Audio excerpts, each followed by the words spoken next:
way I wrote it. Perfect. Good afternoon. Thank you, Carlos, and I appreciate the opportunity to address your convention. Welcome to the Golden Nugget. Welcome to Atlantic City.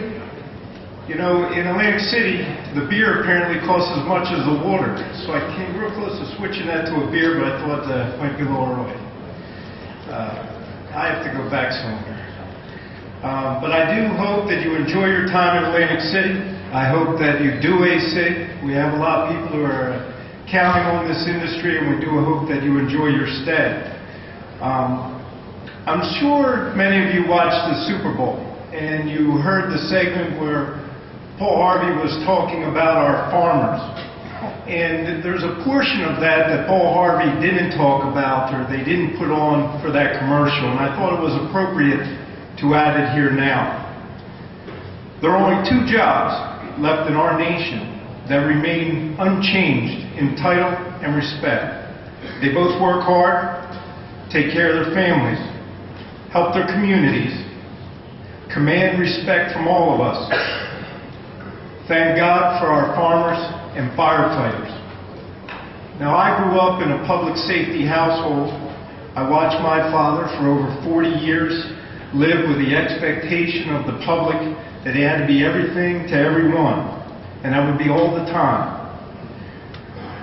He accepted the unrealistic attitude some had towards his job.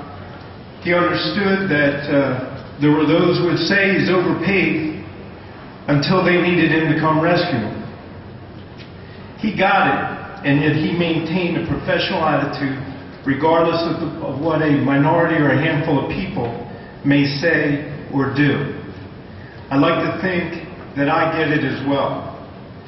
Union membership, to me, is a badge of professional quality.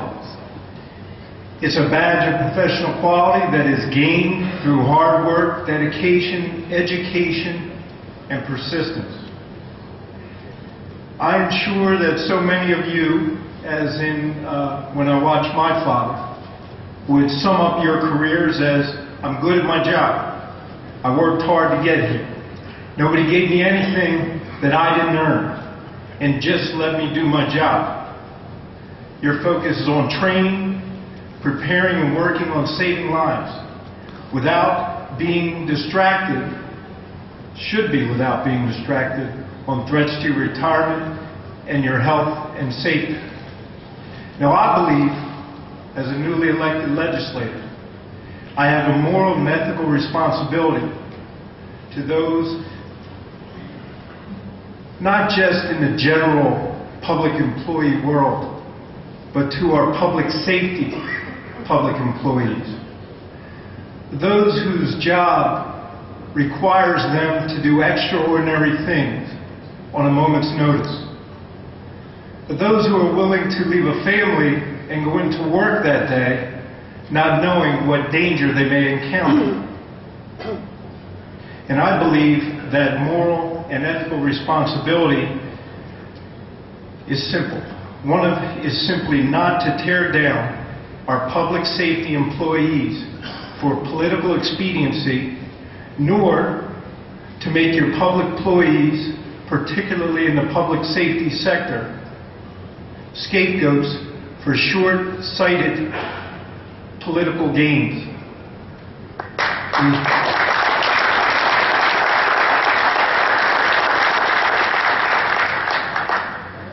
We have an ethical and a moral responsibility to make sure that your pension fund remains solvent.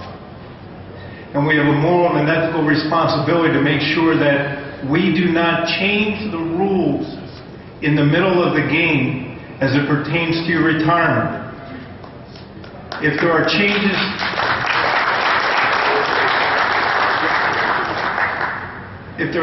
that need to be done moving forward, it is my opinion and my position that they need to be prospective.